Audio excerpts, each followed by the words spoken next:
Viva Voz, com Vera Magalhães.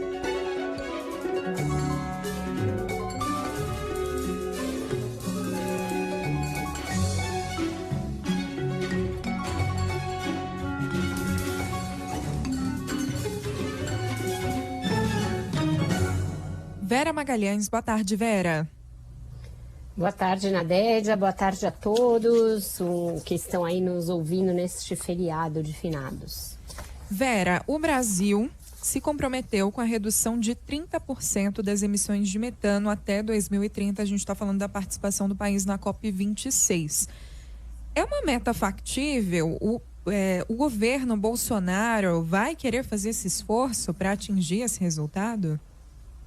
Pois é, Nadédia, são duas as metas muito ambiciosas com as quais o Brasil se comprometeu. Duas metas capitaneadas pelo presidente Joe Biden dos Estados Unidos, seguidas aí por vários países, entre eles, até de forma surpreendente, o Brasil, porque não se tinha grande expectativa a respeito da participação brasileira.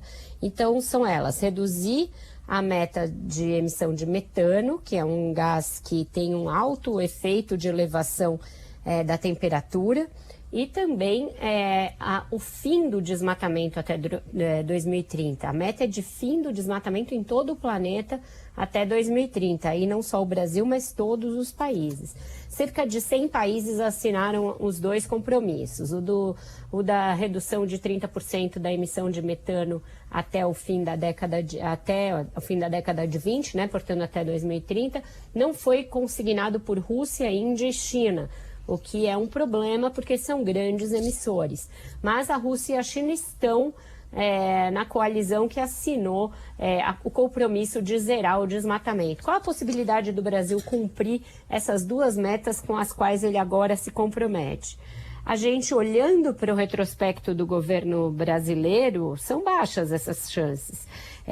O Brasil tem dado sucessivas demonstrações de que não está suficientemente preocupado com a elevação da temperatura, com as mudanças climáticas, com a emergência climática que a gente já vive, e acha isso um problema que pode ser adiado, postergado, que dependeria de financiamento internacional, principalmente das nações ricas. Então, o governo Bolsonaro, sempre que discursa a esse respeito, fala: vão ter que nos pagar para manter a floresta em pé.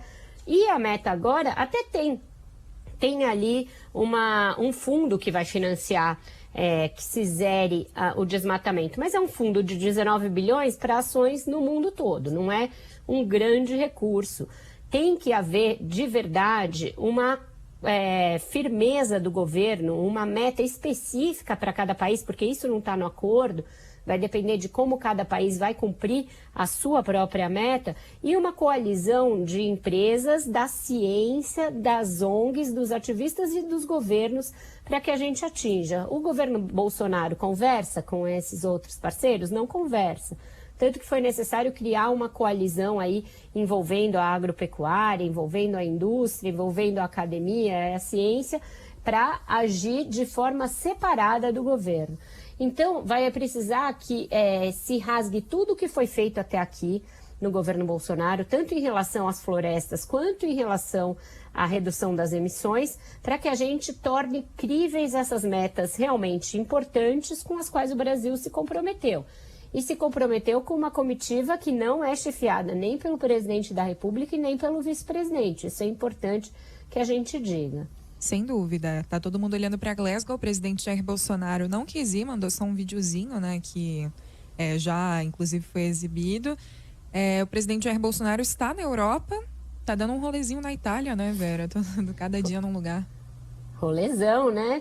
Tá longa essa viagem, né? Uma viagem que mostra a total desconexão do presidente com as discussões, Nadédia, porque vários líderes, inclusive o Biden, foram ao G20 e depois foram diretamente para Glasgow, porque os dois compromissos são igualmente importantes. É claro que é importante uma reunião do G20 até para tratar dessas questões da emergência climática, para tratar da economia pós-pandemia, para tratar de vários assuntos da redução das desigualdades, da equidade vacinal, de muitos temas.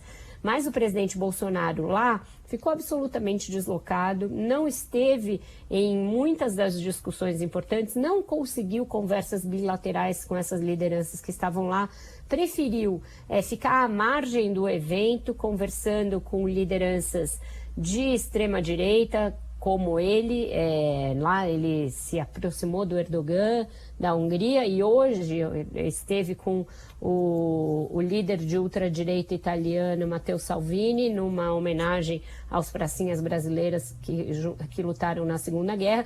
Então, o Bolsonaro mostrando, até numa reunião importante como essa do G20, a sua total inadequação a esses fóruns internacionais e a sua predileção por estar apenas ao lado daqueles que lhe são ideologicamente reconhecíveis. Então, uma passagem que foi taxada como desastrosa pelo Financial Times, que classificou o presidente brasileiro de desastre. Agora eu não lembro qual foi o termo exatamente que o editorial do Financial Times usou para se referir a Bolsonaro, mas foi um termo bastante pesado.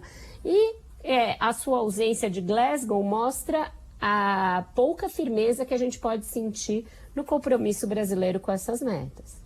Bom, então a gente tem a COP. Foi incapaz, tá? A palavra que o Financial Times usou, achei aqui nas minhas anotações. Bom, a gente não tem na COP nem Bolsonaro, nem Mourão, né? Que caberia ali uma participação, já que ele tem esse envolvimento com o Fundo da Amazônia. Os ministros estão ali cumprindo tabela um pouco, né? O Bolsonaro está nessa viagem à Itália, que já deu vários problemas, agressão a jornalistas, agressão a manifestantes, manifestação contra, manifestação a favor, uns encontros bem esquisitos.